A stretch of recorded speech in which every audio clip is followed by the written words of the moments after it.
Rewa IG कार्यालय के सामने 100 को रखकर सेन समाज ने आज धरना दिया है और अतिक्रमण के नाम पर मकान को गिराने वाले जिम्मेदारों पर कार्रवाई की मांग की है।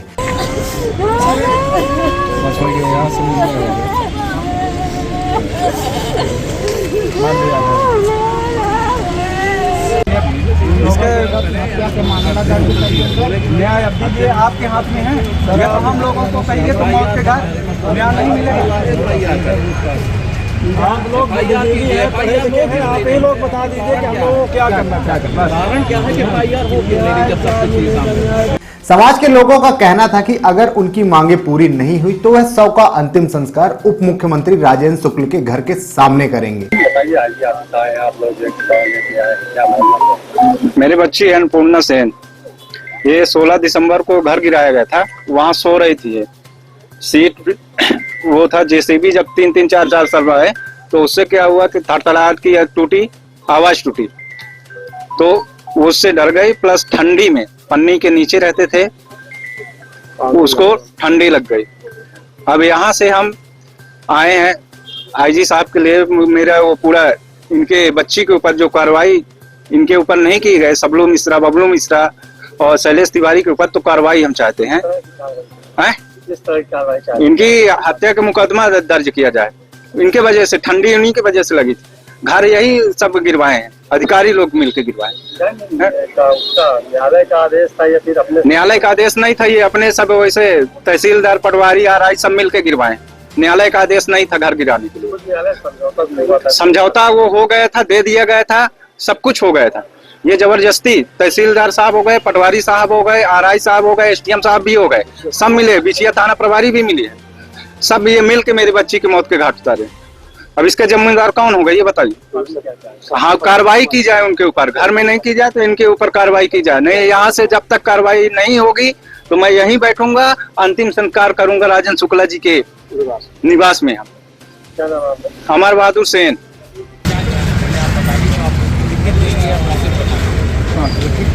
हम लिखित दे रहे हैं। लिखित दे रहे हैं।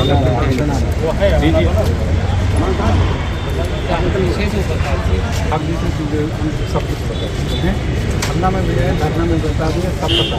कार्रवाई होगी उनके ऊपर नहीं, आप बता दीजिए बस। तो सर न्यायालय से 25 था, नहीं था बच्ची को। जहाँ ये सो रही थी वहीं बिल्डोजर चला, 4 बिल्डोजर लगा के अपने बच्चे देखे, सब कुछ, लेकिन रिपोर्ट गलत दे रहे हैं। कोई मौजूद भी नहीं था वहाँ पे। अब उसी दिन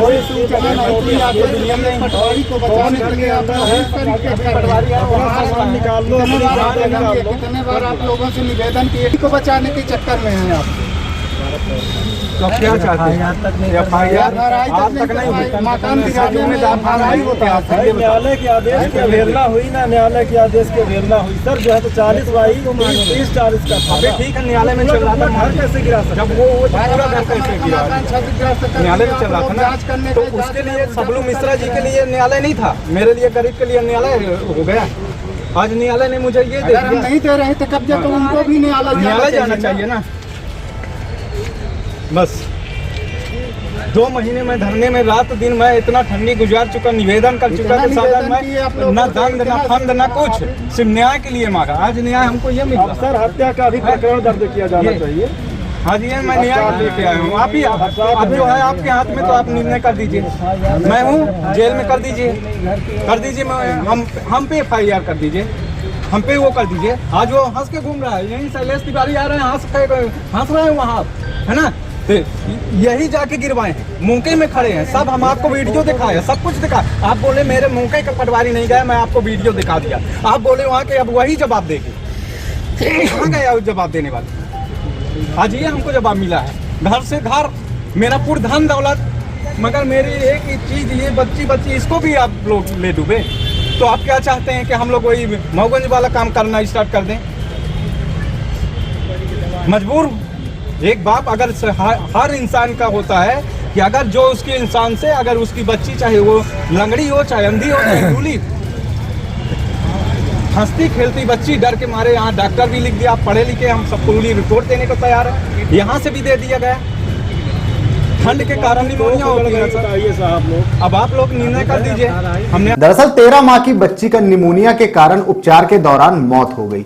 दिसंबर माह में प्रशासन के द्वारा लोही में मकान को अतिक्रमण के नाम पर धराशायी किया गया था। परिजनों का आरोप है कि मकान गिरने के बाद वह परिवार सहित पन्नी के नीचे रहने को मजबूर हो गए थे, जिसके कारण ठंड लगने से हुई निमोनिया से बच्ची बीमार हो गई थी।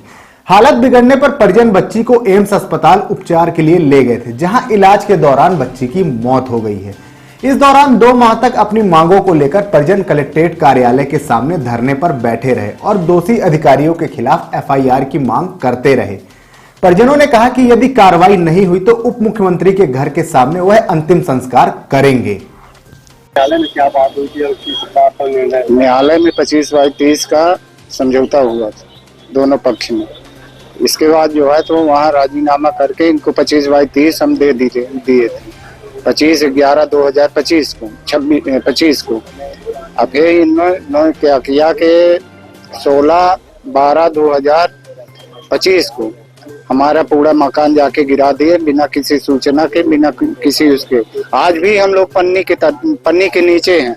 एसडीएम साहब गए, तहसीलदार गए, लेकिन गलत रिपोर्टिंग कर रहे हैं। तहसीलदार साहब, पटवारी साहब, ये जो सब इकट्ठा मिलकर माननीय राजेंद्र शुक्ला जी के कहने पर गलत रिपोर्टिंग कर रहे हैं ऊपर उच्च अधिकारियों के लिए। जी राजीव जी गए थे। राजीव जी बोले कि ये लोग मुकदमा मत करिए, आप लोग जो है तो कुछ नहीं होगा, जो भैया चाहेंगे वो होगा। तो हमने कहा हमारी बच्ची पर बीमार है, बीमार हो गई, ठंडी में हम लोग रहते हैं पन्नी में, तो भैया आश्वासन ना दे, भैया जो दे तो नगद दे और मुकदमा दर्ज कराएं। बात भी हुई थी भैया से। और हाँ राजीव गए थे, फोटो दिखाओ, फोटो भी है हमारे पास है सर। बात करवाने गए थे आपसे भैया? हाँ कि भैया भैया बोल रहे थे कि हो गया जो हो गया, ये मुकदमा मत दर्ज करिए। इसके पहले भी हम लोग मिले थे कि भैया हमारी जमीन ये लोग हड़पना चाहते थे, बोलते थे गरीब आदमी हो बेच दो, क्या करना है झगड़ा करने से। तो हम लोग आज तक तो झगड़ा किए नहीं, लेकिन अब करेंगे, हम निश्चित करेंगे झगड़ा। आज तक हम लोग मानवता में रह गए। अगर आज एफआईआर हत्या की न हुई तो माननीय शुक्ला जी के द्वार पे हम अपनी नातिन को दाह संस्कार करेंगे। ब्रिजभान सेन।